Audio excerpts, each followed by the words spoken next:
Hockey की चर्चा होती है तो मैं ये मान के चलता हूँ कि ध्यानचंद जी का नाम सबसे पहले आता ही आता है। वो नाम ऐसा है जो हर हर भारतीय के दिलो-दिमाग पर अंकित है, बसा हुआ है। नाम ऐसा नाम है जो एक जादुई संज्ञा लिए हुए, जिस तरह उनकी हॉकी के अंदर जादूगरी थी, जिनकी हॉकी को दूसरे देश तोड़-तोड़ कर देखते थे कि इसमें चुंबक तो नहीं लगी है। क्योंकि उनका खेल इस तरह से था जिसके अंदर गलतियाँ नहीं होती थीं। उनका परफेक्शन ऐसा था हुआ करता था जहाँ पर जो बॉल उनके पास आ जाए तो उनकी हॉकी से फिर वो बिना पास के रूप में किसी को दूसरे प्लेयर को खिलाड़ी को देने के रूप में या गोल करने के रूप में वो उसको करते रहे हैं, जिसकी वजह से आज तक की हॉकी के अंदर उनके इंटरनेशनल गोल 400 की संख्या में माने गए हैं, लिखे गए हैं, हुए हैं और 1000 गोल उनके डोमेस्टिक टूर्नामेंट्स के अंदर दर्ज किए गए हैं। तो इतनी बड़ी उपलब्धि ध्यानचंद जी को अपने उस खेल से मिली है, जिन्होंने दोपहर की तपती धूप में निकल कर प्रैक्टिस करना, अकेले प्रैक्टिस करना, शाम को जब सब खाना खा के आराम कर रहे हो तो ध्यानचंद अपनी हॉकी लेकर प्रैक्टिस करते थे, अपने खेल को निखारते थे, सँवारते थे, बढ़ाते थे, जिसकी वजह से उनको जादूगर कहा गया। और 1928 का पहला ओलंपिक जिसमें भारत ने पार्टिसिपेट किया एक देश के रूप में, उसके अंदर भारत को विजय श्री दिलाने का श्रेय हमारी उस टीम को 28 की टीम को था। और उस टीम के अंदर एक खिलाड़ी जिसको ध्यान सिंह के नाम से जाना जाता था, जो जो सिपाही के रूप में गए थे, एक आर्मी के सिपाही के रूप में गए थे।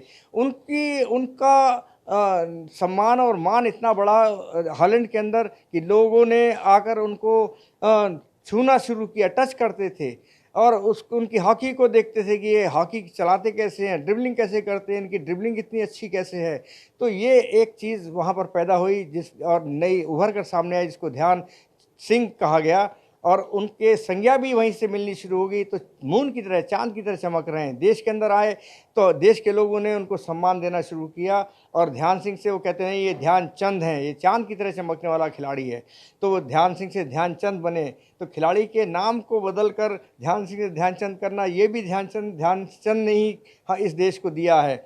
1932 के ओलंपिक के अंदर हम लेकर चलें जो अगली बार हुआ, उसके अंदर अमेरिका के अंदर वो टूर्नामेंट था। अमेरिका में अमेरिका की टीम को 24-1 से हराकर रिकॉर्ड विक्ट्री हासिल करी।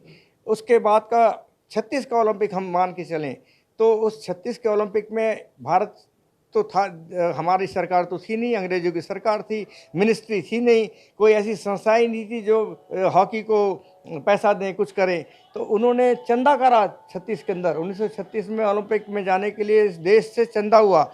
देश कैसा था उस ज़माने में 36 के अंदर? राजा, रजवाड़े, नवाब, जागीरदार, सूबेदार, देश बटा हुआ था।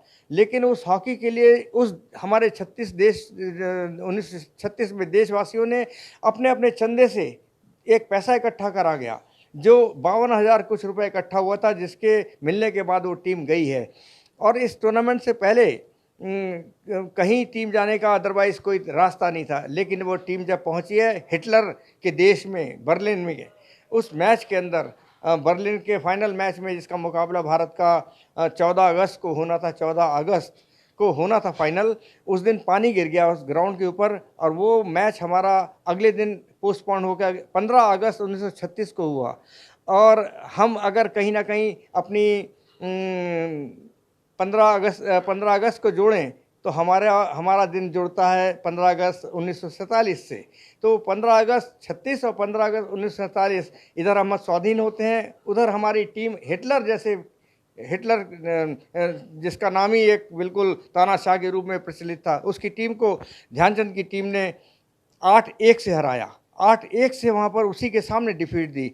जब 5वां गोल हो रहा था तो ध्यानचंद साहब, मेरे बाबूजी, ये कहते कि हमको पता नहीं लगा कि हिटलर उस मैदान से उठकर कब निकल गया, क्योंकि शर्म के मारे जो इंसान मैदान छोड़ के चला जाए और वो इंसान जिसने पूरी दुनिया को जीतने का ठेका ले रखा हो और वो चाहता था मैं दुनिया को जीतूं, उसको भारत की उस गुलाम टीम ने हराया, जिसके अंडर में, इंग्लैंड के अंडर में, ब्रिटेन के अंडर में हमारा देश था। लेकिन वो विक्ट्री हिटलर पचा नहीं पाया और मैदान छोड़ के चला गया। तो ध्यानचंद जी ने वो काम किए उस ज़माने में। उनको हिटलर ने खुद बोला कि तुम मेरी आर्मी में आ जाओ, मैं तुम्हें बहुत अच्छा पद दूंगा, ओहदा दूंगा। ध्यानचंद जी ने ये कहकर उस बात को ठुकरा दिया कि नहीं, मैं एक भारतीय हूँ और मैं भारत में रहकर ही सेवा करना चाहता हूँ।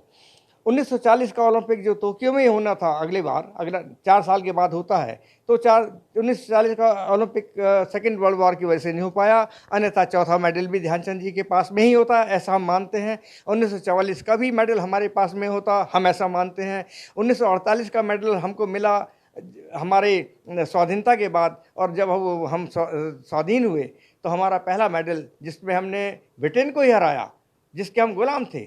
तो ये सब देन कहाँ से शुरू हुई? 1928 से, जब ध्यानचंद ने उस हॉकी को उस उरोस तक पहुंचा दिया, उन ऊंचाइयों तक पहुंचा दिया जहां पर वो ऊंचाइयां जो आज हम छू रहे हैं।